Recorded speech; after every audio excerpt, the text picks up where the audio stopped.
والسلام على رسول الله أما بعد فأعوذ بالله من الشيطان الرجيم بسم الله الرحمن الرحيم قال الله عز وجل فانكحوا ما طاب لكم من النساء مثنى وثلاث ورباع وقال الله عز وجل وانكحوا الأيام منكم والصالحين من عبادكم وإمائكم۔ محترم سامعین کرام،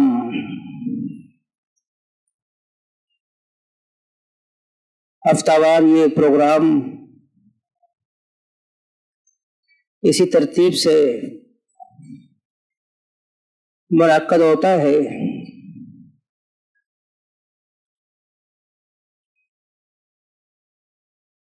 اور مجھے مدعو کر کے جو موضوع دیا گیا ہے وہ ہے نکاح کی اہمیت، اس کے بنیادی ارکان و شرائط۔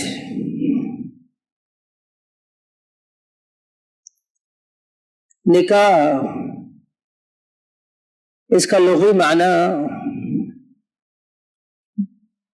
باہم ملنے کے ہیں۔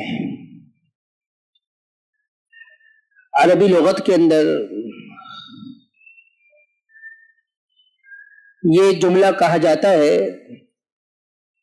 وانکحت الاشجار، کہ درخت بہت سارے آپس میں مل گئے، آپس میں گل مل گئے اور کڈمڈ ہو گئی، آپس میں مکس ہو گئے۔ اس کے لیے لفظ استعمال ہوتا ہے وانکحت الاشجار، اور یہ لفظ نکاح سے نکلا۔ اور اصطلاحی طور پر نکاح کا جو معنی ہے وہ ہے عقد کرنا، باہمی ایک عقد۔ یہ حقیقی معنوں میں استعمال ہوا ہے۔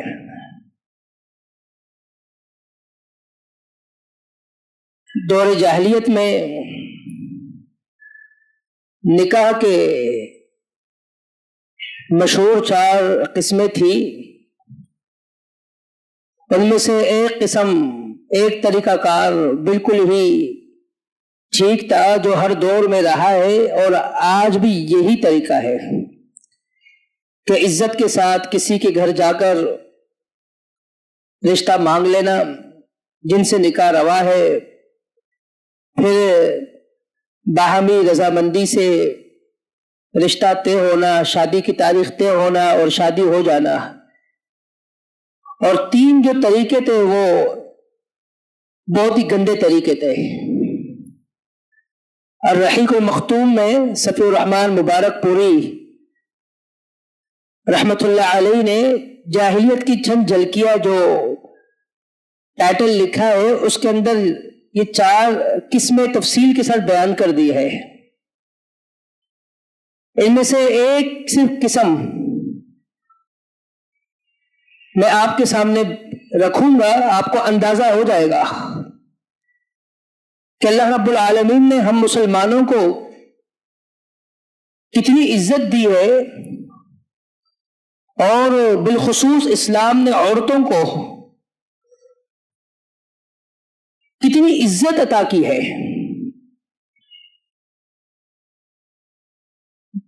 گندے 3 طریقوں میں سے ایک طریقہ وہ یہ بھی تھا کہ ایک ہی عورت کے 10 سے زائد مرد ہوا کرتے تھے۔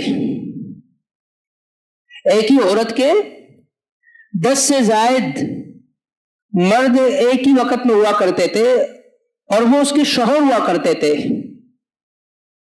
کوئی ناجائز تعلقات نہیں تھے۔ ایک ہی عورت کے 10 سے زائد شوہر، ایک ہی عورت بیک وقت 10 سے زائد شوہر وہ رکھتی تھی، اور 10 سے زائد مرد ایک ہی عورت سے ایک ہی وقت میں اپنے نکاح میں اسے رکھا کرتے تھے۔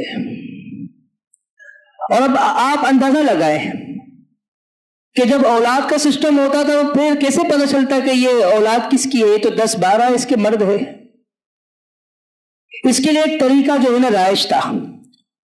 قیافہ شناخت کو بلاتے تھے اور وہ 10 ہے 12 ہے 14-15 ہے اس کے شوہر ہے، کیونکہ ان کے ساتھ کوئی ناجائز تعلقات نہیں ہے بلکہ وہ اس کے شوہر ہے. ان کو کھڑا کیا جاتا اور بچے کو غور سے قیافہ شناخت دیکھتا اور پھر وہ کہتا کہ یہ بچہ زیادہ تر اس مرد کے ہم شکل ہے، اس کی آنکھیں، اس کے پاؤں، اس کا یہ ڈیزائن، اس کی یہ ساری چیزیں. تو پھر وہ اسی کی طرف منسوب ہوتا کہ یہ عورت تو یہی ہے لیکن مرد جو ہے یہ 10-12 میں سے یہ اس کا ہے.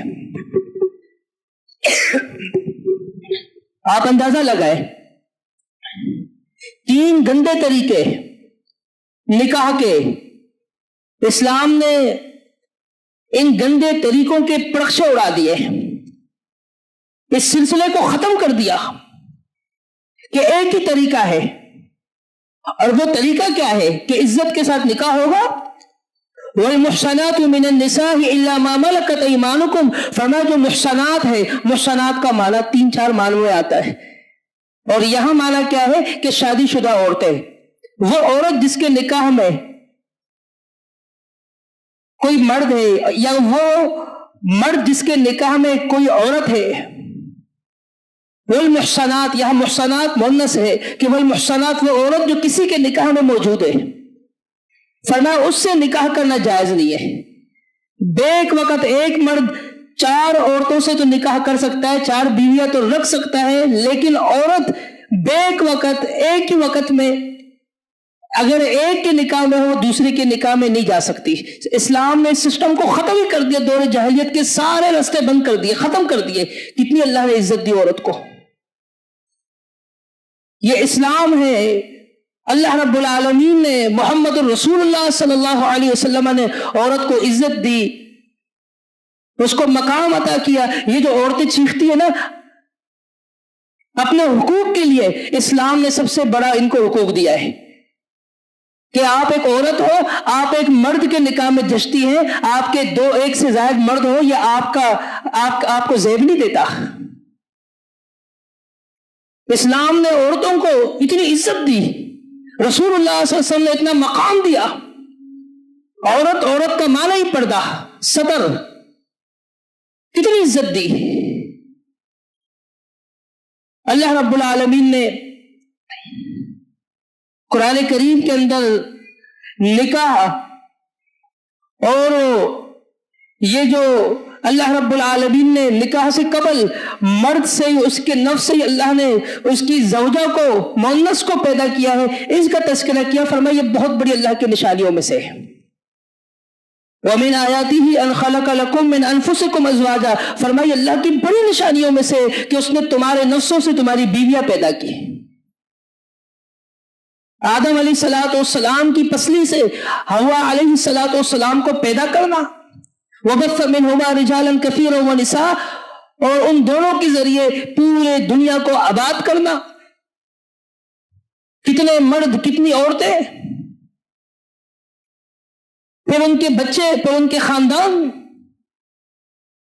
وَمِنْ آیَاتِهِ، اللہ کی نشانیوں میں سے ہے، أَنْ خَلَقَ لَكُم مِّنْ أَنفُسِكُمْ، تمہارے نفسوں سے اللہ نے پیدا کیے تمہارے جوڑے.